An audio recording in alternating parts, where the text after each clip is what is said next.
How to see all tasks assigned to you in Monday.com.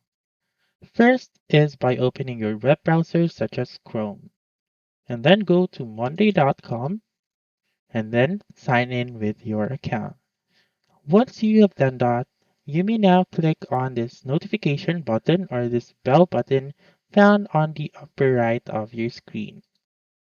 And then you may see all, unread, I was mentioned and assigned to me. So you may click on that one and then you may see all of those tasks that have been assigned to you.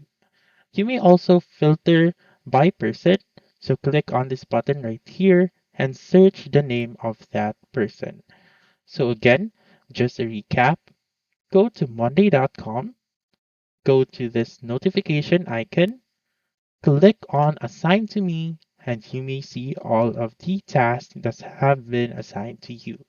You may filter by person, search their name, and hit enter, and again see all the tasks that have been assigned to you. So that's it. That's how you can see all tasks assigned to you in Monday.com.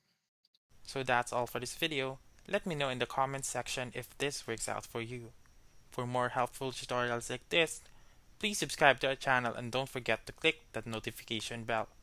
Thank you for watching and have a wonderful day.